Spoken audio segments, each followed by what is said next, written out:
What's up, my whale murdering brothers and sisters?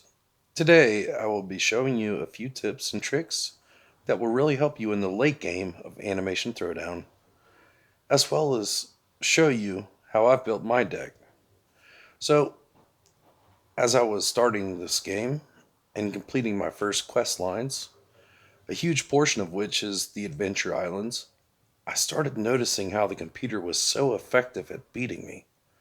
Its deck was only comprised of cards that made one or two combos. So I designed my deck around that philosophy. So as you'll notice, I've only got three different characters in my deck and multiples of that character's card. I focused on the first combo that I focused on was one man musical. I've actually got a pre-spun of it here. As you'll notice, it hijacks, leeches, and crazes. Very important that it heals, leech, and boosts its attack every round. Crazed. I believe those two are very, very powerful in combination. The heal keeps the card alive while boosting its attack every round. One man musical also steals anything that they're boosting with. Um, with Bender, he's got Assassin Bender, which he heals bombs, which will attack basically two other cards if you put them in the second and fourth slots for 12 damage right now that I currently have him. And I've been working on Bobby. He has cigarette addicts. They heal, boost damage, and also poison for a pretty good amount each attack round, which is really good. There's also Lois from Family Guy. She has shoplifting addicts. That is the same thing. It heals, poisons, and boosts. Hank Hill, I believe, also has cigarette addicts, so you could go that route. I don't believe that there's any blue Benders, Bobbies, or Eugene Belcher cards. I think Eugene's got a green one. The other two, I don't know what Bender has. Bobby might have a green card, rare cards, but so this deck is mainly for late game. Um, so definitely pick a combo that you like and just try to get that combo each round. And I'll go ahead and demonstrate this. So we're currently in a rumble. I'll go ahead and play that.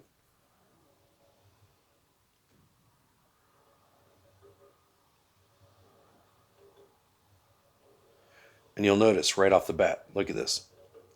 Roller Disco Courtney. This guy's playing common cards, so it's not a chance. Oh, and here's one of my max level Eugenes. Boom. Comes out doing 27. His attack boosts 16 every round while healing 23. And if they boost their cards at all, he's stealing 19 of that. So we'll go ahead and put Bender out. Looks like he'll survive that round.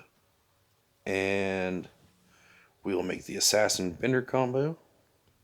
Boom. It's kind of hard keeping the opponents alive long enough to demonstrate this stuff.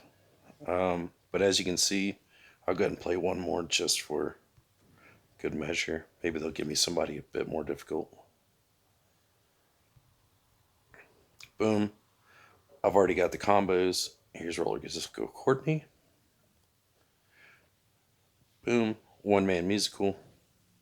Cards destroyed. We'll put a Bender out. He survived that round, so I can demonstrate. Boom. Assassin Bender. Doesn't really matter what the combos are. You just want to get a combo that works for you and just make sure that your deck is about 50% or half of the face cards that will make your specific combo. I wouldn't go any more than just few characters in your deck and then just object cards.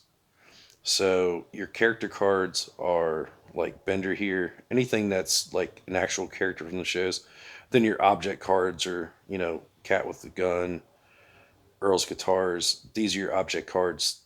They actually make the combos. Pre-spuns, they say to keep a couple in your deck. I got this one just because he's a one-man musical and I've got the combo mastery. You see the two little silver crowns. It comes in handy. It's pretty weak. If you get four of them and make a max fusion, it's actually really good. But it takes a really long time. Also, like I said, this is a late game deck, so you're probably not going to have these combos to begin with. You're just going to have to make something kind of work in the meantime. So for building up purple cards, uh, a good way is to do your daily challenges, buy the super epic packs there. You're not going to get very many purple cards, but you will get purple cards somewhat often. Uh, Make sure that you're buying max right here. You'll get a purple card here and there. You could go with the epic basic packs. I think I've had a little bit better chance of getting purple cards that way, but they're rather expensive for what you get. So I'm still kind of trialing error with that. Once you've selected your combos, if you know that it's a combo that you really like, it's really being effective, then recycle everything else other than purples. Um, I keep all the purples that I get except for the purple. I guess they call them power card. I call them pre-combo cards. Um, I try not to recycle too many of them, but just recycle everything. It's going to give you a ton of giggity watts. And then you can take your giggity watts to the shop and use your watt converter, and it's going to give you a tiny bit of legendary stones. They add up over time. Plus, you get some of those from different events. But it gives you a pretty good chance, basically the same as a super epic pack, to get a legendary card, purple card. Um, Whale Murder, I kind of did this clan, faction, whatever you want to call it, because it was supposed to be free to play, free players playing free to play, just beating up using tactics, um, using tactics and strategy to just beat up on these guys. There's probably people in this game that pay hundreds, if not thousands of dollars a day on this game. So maybe with a couple tactics, it's pretty one-sided, but I'm doing okay. I've spent a little bit of money, so it's worth it. This game's pretty fun. I don't spend money on any mobile games, but this one, it's okay. So if you do spend money, I do advise that you get your, oop, wrong button, your VIP pass. It comes in handy, gives you extra adventure points, and it halves your research times, so that comes big time in handy. And definitely get your adventure energy upgrade. Gives you another energy cap of 25. So you end up having 54 on your energy cap, and that really helps you get your quest done on your for your you get a good amount of blue packs and purple packs through your quests. So, and blue packs always have a chance to procure a legendary card, so keep on doing your quests. There will be times to where your deck just isn't strong enough to continue. So what you want to do is go to chapter 21 right here,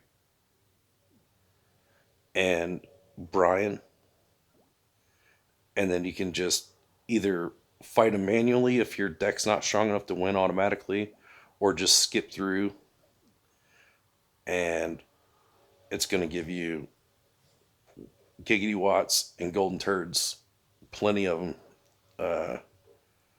So you can just sit there once, and that's once you've got this whole entire island, chapter 21, turned to onyx. Once it's all onyx and you've beaten the onyx level, then you get golden turds and giggity watts for beating them. Um, Also, I've noticed a lot more lately. Um, Before, it would be like I do a lot of one man musicals, probably my favorite combo in the game. So I see this hot cocoa gene box here.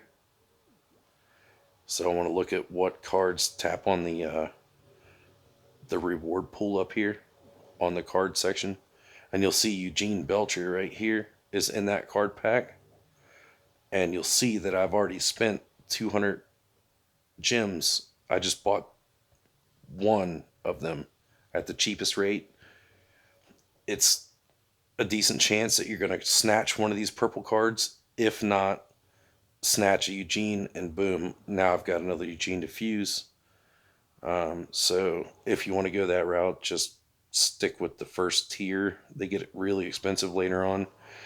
And lately they've been, if you can see right here, they've been selling just straight up legendary character cards for 1100 gems. Um, I bought a couple of them.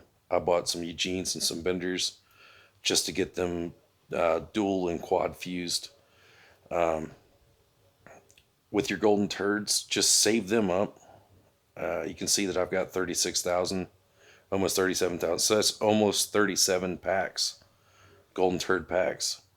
And with the golden turd packs, gives a card from a limited pool of cards with the drunk trait.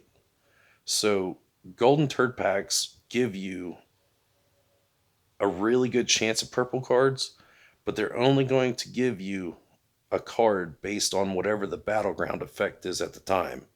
So whenever you're fighting, you'll notice right now it's the beer battleground effect. You can see the little beer logo on all these cards.